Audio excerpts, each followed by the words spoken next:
Hello student, good morning. I am SP Singh from Brain Mapping with Sushil Sir YouTube channel. I am your math and science expert, and today we again a topic from class 8th math. So let's see what the topic is. The topic here going to start is chapter 6, that is algebraic expression. तो हम आपको आज algebraic expression chapter 6 class 8 का बताने जा रहे हैं, जिसमें आपको क्वेश्चन नंबर 4 बता रहे हैं। ये क्वेश्चन नंबर 4 है, classify the following as like और अनलाइक टर्म। मैं बार बार एक रिक्वेस्ट करता रहूँगा, पीछे का वीडियो ज़रूर देखा करिए। जब तक आप पीछे का वीडियो नहीं देखेंगे आगे आपको समझ में नहीं आएगा, इसलिए प्लीज़ पीछे का वीडियो देखिए। अब चलिए, यहाँ पर हम बता रहे हैं लाइक टर्म और अनलाइक टर्म। यहाँ पर ये क्वेश्चन है ए बी सी, तीन क्वेश्चन आपको दिए गए हैं। इस तीनों क्वेश्चन में बताना है who is the like, who is the unlike. Like किसको बोलते हैं, ध्यान से समझिए। लाइक उसको बोलते हैं जिसका वेरिएबल सेम है। सेम का मतलब अगर x है तो वह भी x होना चाहिए, y है तो वह भी y होना चाहिए, अगर x स्क्वायर है तो वह भी x स्क्वायर होना चाहिए, अगर वह x क्यू है तो वह भी x क्यू होना चाहिए, जिसको आप लाइक बोलने जा रहे हैं। दोनों का वेरिएबल सेम होना चाहिए। वेरिएबल आगे पीछे हो सकता है, जैसे x स्क्वायर y और y x स्क्वायर, दोनों सेम है। क्यों? क्योंकि वेरिएबल को आगे पीछे लिखा गया है, लेकिन जितना वेरिएबल इसमें है उतना ही वेरिएबल उसमें भी है। अब चलिए, अब इतना बात को देखते हुए हम लोग यहाँ पर आते हैं। पहला क्वेश्चन है कि 7xy और -5yx, यह क्या होगा? यह लाइक टर्म होगा। क्यों? यहाँ x है, यहाँ y है, यहाँ y है, यहाँ x है। तो लाइक टर्म में डिजिट को नहीं देखना है, क्या देखना है? वेरिएबल को देखना है कि वेरिएबल सेम होगा तभी वह ऐड होता है, और ऐड का भी रूल यही है, if the variable is same then you can solve the add. तो ये ऐड हो सकता है। क्यों? क्योंकि इसका वेरिएबल सेम है, तो इसलिए इसको बोलेंगे लाइक टर्म। ठीक है, टर्म के बारे में भी आपको बताए हैं कि टर्म का मतलब है जिसमें वेरिएबल और डिजिट है तो वह टर्म माना जाता है। इसलिए इसमें वेरिएबल भी है, डिजिट भी है। इसमें वेरिएबल है और डिजिट है, इसलिए यह टर्म है। तो ये कितने टर्म है? 2 टर्म है। तो इस दोनों टर्म में आपको बताना है कि ये दोनों इक्वल है या नहीं है। तो सर ये दोनों इक्वल है क्योंकि वेरिएबल सेम है, इसलिए this is the like term. इसमें भी देखिए क्वेश्चन सेकेंड, इसमें वेरिएबल क्या है, सेम है या नहीं है। देखिए एक्स स्क्वायर, यहाँ पर x गया एक्सीडेंट, यानी this is the unlike term.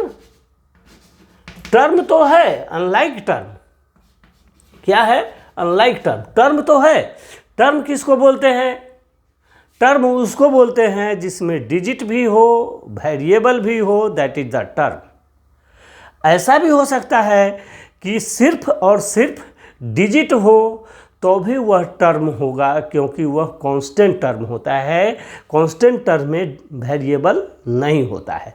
दूसरा क्या है, सीधा वेरिएबल भी हो सकता है, तो उसमें 1 जो है हिडन होता है, इसलिए आप उसको बोल सकते हैं कि वहाँ पर क्या है कि वेरिएबल, वहाँ पर क्या है कि जैसे मान लीजिए x, यह टर्म है तो है, इसलिए टर्म है कि यहाँ पर एक डिजिट 1 हिडन है, तो इसमें वेरिएबल भी है और नंबर भी है, इसलिए दिस इज द टर्म। ध्यान से समझते रहिएगा। अगर कहीं लिखा हुआ है 7 तो यह टर्म है। क्यों? क्योंकि यह कांस्टेंट है। कांस्टेंट टर्म में वेरिएबल नहीं होता है, लेकिन सिर्फ डिजिट होता है, इसलिए यह कांस्टेंट टर्म है। तो टर्म हमारा इसी तरह से बनता है। तो चलिए आप इस टर्म को समझ गए होइएगा। अब आते हैं क्या इस पर, ए क्यू। अब आप इसमें देखिए ए क्यू आगे है, लेकिन ए पर पावर 3 नहीं है, यहाँ 3 है, इसलिए सीधा अनलाइक आप लिख सकते हैं, अनलाइक टर्म। अब क्वेश्चन में कौन लाइक होगा, तो ए इज द लाइक टर्म और बी और सी जो है अनलाइक टर्म है। आंसर जैसे भी लिखा हो कोई बात नहीं। क्वेश्चन 5 में आ जाते हैं, classify the following expression into monomial and binomial. अच्छा, इसमें लिखा हुआ है 5 में, क्वेश्चन मैंने नहीं लिखा। देखिए ए में क्या है, 10x + 15y, और दूसरा है बी में है 4/5x² और सी में है x² + xy -z²। देखिए यहाँ पर आपको बताना है मोनोमियल, बाइनोमियल और ट्रिनोमियल। देखिए मोनोमियल क्या होता है, जहाँ पर एक टर्म लिखा हो, जैसे यह एक ही जगह लिखा हुआ है, एक ही जगह, यहाँ कोई साइन कोई चीज़ नहीं लिखा हुआ है, तो दिस इज द मोनोमियल। समझिए मोनोमियल है। यह क्या है, 2 टर्म है, एक साइन से पहले और एक यहाँ पर साइन, तो 2 टर्म है। यह क्या है, टर्म है, तो 2 टर्म है, इसलिए इसको बोलेंगे बाइनोमियल। और यहाँ पर कितना है, देखिए 1 2 3, सभी के बीच में साइन है। देखिए यहाँ प्लस, एक साइन से दूसरे साइन के बीच में एक साइन से दूसरे साइन के बीच में 2, और यहाँ तीसरे साइन के बीच में 3। तो इस तरह से हम टर्म काउंट करते हैं, तो टर्म कितने हो गए, 3। तो 3 टर्म है, तो उसको बोलते हैं ट्रिनोमियल। तो आप इसको लिख दीजिए ट्रिनोमियल। इस तरह से आपका ये क्वेश्चन 4 5 कंप्लीट हो गया। अब चलिए आते हैं क्वेश्चन 6 में। 6 में क्या है देखते हैं। क्वेश्चन 6 में क्या है, क्वेश्चन 6 में which of the following expression are polynomial. Question 6 polynomial. Polynomial क्या होता है, पहले हम लोग यह सीखिए, बहुत इंपॉर्टेंट है ये, आपको क्लास 9th में भी आएगा कि व्हाट इज पॉलिनोमियल। तो पॉलिनोमियल उसको बोलते हैं जिसमें पोली का मतलब होता है, देखिए यहाँ पर पोली का मतलब होता है मेनी। पोली में पोली का मतलब क्या हो गया, मेनी, और नोमियल का मतलब होता है term. Many term, polynomial. What is polynomial, ध्यान से सुनिए। पोलिनोमियल, पोली का मतलब बहुत और नोमियल का मतलब टर्म। तो बहुत सारे टर्म जब एक साथ लिखे होते हैं उसको पोलिनोमियल बोलते हैं। क्लियर। अब दूसरा कंडीशन क्या आता है, बहुत टर्म आपको समझ में आता है। टर्म का मतलब है उसमें डिजिट भी होगा, वेरिएबल भी होगा, या सिर्फ वेरिएबल होगा या सिर्फ डिजिट होगा, सब टर्म कहलाता है। क्लियर है, टर्म सब कहलाता है। कौन, अगर सीधा डिजिट लिखा हुआ है इसका मतलब है वह कांस्टेंट टर्म है, और अगर उसमें डिजिट के साथ वेरिएबल लिखा हुआ है इसका मतलब है कि वह भी टर्म है। तो टर्म दोनों तरह के होते हैं। अब दोनों टर्म या टर्म, बहुत सारे टर्म अगर एक साथ लिख दिया जाए इसका मतलब है कि यह क्या है, यह पोलिनोमियल है। द ग्रुप ऑफ टर्म, बहुत सारे टर्म को एक साथ लिख दिया जाता है उसको पोलिनोमियल बोलते हैं। ध्यान से समझ लीजिए, पोलिनोमियल आपके दिमाग में रहेगा। आप 9th में भी आइएगा, 10th में भी आइएगा तो पोलिनोमियल को समझिएगा। पोलिनोमियल, अब इसमें देखिए कितने टर्म हैं, 3 टर्म हैं, तो इसलिए इसको आप ट्रिनोमियल भी बोल सकते हैं और पोलिनोमियल भी बोल सकते हैं। पोलिनोमियल 3 तरह का होता है, मोनोमियल, बाइनोमियल, ट्रिनोमियल। पोलिनोमियल 3 तरह का होता है। क्या होता है, 3 तरह का होता है। एक होता है जिसमें एक टर्म है, मोनोमियल, जिसमें 2 टर्म होता है, बाइनोमियल, जिसमें 3 टर्म होता है, ट्रिनोमियल, और 3 टर्म को पोलिनोमियल भी बोला जाता है। तो आप इसको ट्रिनोमियल भी बोलिएगा तो भी यह सही है, या आप इसको पोलिनोमियल भी बोलिएगा तो भी यह सही है। अगर मान लीजिए यहाँ पर और भी लिख दिया 5x³ तो यह क्या है, अब यह ट्रिनोमियल नहीं है। क्यों? क्योंकि इसमें 4 टर्म हो चुके हैं, तो ये ट्रिनोमियल नहीं है, लेकिन दिस इज द पोलिनोमियल। क्यों? क्योंकि बहुत सारे टर्म जब एक साथ लिख दिए जाते हैं, that is the group of the term that is called polynomial. तो ऐसा है, पोलिनोमियल आपको बहुत अच्छे से समझ में आया होगा। तो पोलिनोमियल में क्या होगा, बहुत सारे टर्म होते हैं तो पोलिनोमियल। तो अच्छा सर, ऐसा एक बात अब बताइए कि कौन है जो पोलिनोमियल नहीं होगा। हेलो, ध्यान से सुनिए, सब पोलिनोमियल है, तो कौन है जो पोलिनोमियल नहीं है? हेलो, ध्यान से सुनिए, पोलिनोमियल वह नहीं है। वैसे आपको यहाँ नहीं समझना है, लेकिन चलिए तो अभी समझा देते हैं कि सर कौन पोलिनोमियल नहीं है। क्या, अगर 3x पर पावर 1/2 लिख दिया, अगर वेरिएबल का पावर फ्रैक्शन में दिया हुआ है, हेलो, हाँ, फ्रैक्शन में दिया हुआ है, तब वह पोलिनोमियल नहीं होगा। तो फिर तो आप समझ जाइएगा कि यार जहाँ भी अगर पावर पोलिनोमियल में अगर दिया हुआ है तो सर ये 1/2 है तो ये पोलिनोमियल नहीं है। तो फिर कोई कह देगा कि 3x पर पावर 2/9, तो यह भी पोलिनोमियल नहीं है। लेकिन अगर लिख दिया 3x पर पावर 9/2 तो यह पोलिनोमियल है। क्यों? क्योंकि पावर जो है 1 से ज़्यादा होना चाहिए। पावर क्या होना चाहिए? 1 से ज़्यादा। अब आप फ्रैक्शन को डिवाइड करके समझिए। जैसे इस 1 में 2 से अगर आप डिवाइड करते हैं तो यह 0.5 होगा। इसका आंसर क्या आएगा? 0.5। इसका मतलब 0.5 जो है 1 से छोटा है, इसलिए यह पोलिनोमियल नहीं है। यह भी पोलिनोमियल नहीं है, चूंकि 2 में 9 से डिवाइड करिएगा तो 1 से छोटा आ जाएगा। लेकिन यहाँ पर क्या आएगा?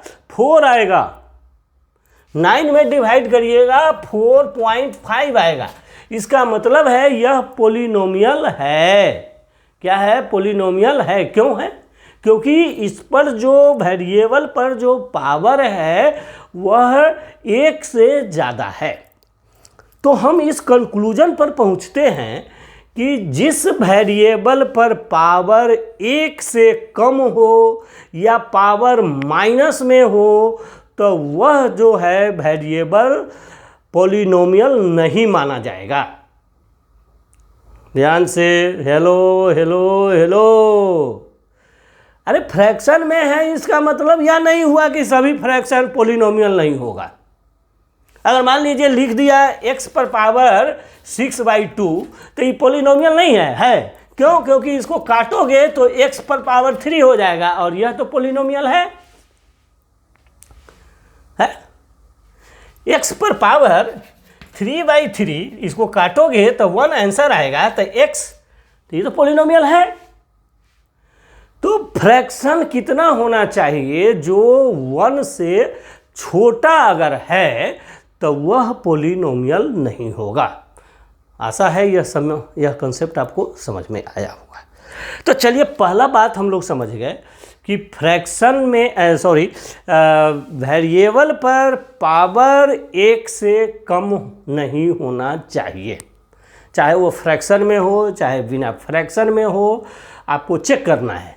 अगर मान लीजिए कहीं फ्रैक्शन, आपको तो अभी 8 में आता नहीं है इस तरह का पावर वाला, लेकिन अगर मान लीजिए पावर में फ्रैक्शन में अगर दिया हुआ है पावर, तो आपको वहाँ पर चेक करना है कि 1 से अगर ज़्यादा है तो फ्रैक्शन है, पोलिनोमियल है, 1 से कम है तो पोलिनोमियल नहीं है। चलिए, पहला कंडीशन हम लोग समझ गए। ऐसा है, यह आपको समझ में आया होगा। अब दूसरा बात आपको समझा रहे हैं। दूसरा क्या होता है सर जो पोलिनोमियल नहीं होता है? दूसरा क्या होता है कि अगर वेरिएबल फ्रैक्शन में है, वेरिएबल अगर नीचे लिखा हुआ है तो वह पोलिनोमियल नहीं होगा, क्योंकि यह ऊपर जाएगा माइनस में हो जाएगा। चलिए ये भी बात आपको बाद में समझ में आएगा, लेकिन अभी थोड़ा इतना ही समझिए कि अगर कोई वेरिएबल फ्रैक्शन में डिनोमिनेटर है, फ्रैक्शन में क्या है, डिनोमिनेटर है, तो वह वेरिएबल जो है, चाहे वह टर्म जो है, पॉलिनोमियल नहीं माना जाता है। क्यों? क्योंकि वह माइनस में चला जाता है, और माइनस में जो नंबर आएगा, जैसे मान लीजिए 3x/y² है, तो भी यह पॉलिनोमियल नहीं है। क्यों? क्योंकि यह नीचे है। तो जो पॉलिनोमियल में वेरिएबल अगर नीचे दिया हुआ है वह पॉलिनोमियल नहीं होगा। इस तरह से हम लोग समझे कि पॉलिनोमियल क्या होता है। बहुत सारे टर्म को जब एक साथ लिखते हैं तो वह पॉलिनोमियल होता है। पॉलिनोमियल में वेरिएबल नीचे नहीं होता है, नहीं होता है, नहीं होता है। आप अभी इतना समझ के चलिए, बात खत्म। तो क्वेश्चन 6 में आपको क्वेश्चन पर आ जाते हैं। पॉलिनोमियल समझ गए। पॉलिनोमियल को अब हम लोग चेक करेंगे कि कौन सा पॉलिनोमियल नहीं है। 6 में आप देखिए लिखा हुआ है फर्स्ट ए क्या है, x² y² plus y² plus z²। ये कुछ भी लिखा हुआ हो सकता है, y² z² plus z² x²। ये क्या है? ये पॉलिनोमियल है। कौन सा? ये 3 टर्म है, 1 2 3। ये ट्रिनोमियल भी कह दे सकते हैं इसको आप, या पॉलिनोमियल भी कह सकते हैं। तो ये पॉलिनोमियल है, ठीक है। सबके पीछे 1 है, तो यह नंबर भी है और वेरिएबल भी है, इसलिए यह पॉलिनोमियल है। बहुत सारे टर्म हैं और एक साथ लिखे हुए हैं, इसलिए पॉलिनोमियल है। तो पॉलिनोमियल हो गया। अब इसमें सभी पॉलिनोमियल है। इसमें आप बता सकते हैं कौन पॉलिनोमियल बाइनोमियल है, ट्रिनोमियल है, मोनोमियल है। इसमें मोनोमियल एक भी नहीं है। इसमें बाइनोमियल है, ट्रिनोमियल है और पॉलिनोमियल है। 3 से ज़्यादा अगर टर्म दिया हुआ है तो आप उसको पॉलिनोमियल बोलिए। 3 है तो भी आप पॉलिनोमियल बोलिए। तो ए हो गया। अब देखिए ई देखिए ई में क्या है कि 1/20 - 10x प्लस 5/4 x²। देखिए यह x² जो है यह ऊपर माना जाता है। कोई भी डिजिट वेरिएबल ऊपर माना जाता है, सीधा अगर लिखा हुआ है तो इसका मतलब है आपका सबका वेरिएबल जो है 1 से बड़ा है या 1 है, तो यह पॉलिनोमियल है। डिजिट फ्रैक्शन में हो सकता है, यह वेरिएबल नहीं है, यह डिजिट है, इसलिए यह पॉलिनोमियल है, यह पॉलिनोमियल है। लेकिन चलिए अब आपको एक f बता देते हैं। f में क्या है? f में है 5/y। ये देखिए 5/y प्लस x² - 7। देखिए आपको समझाया था कि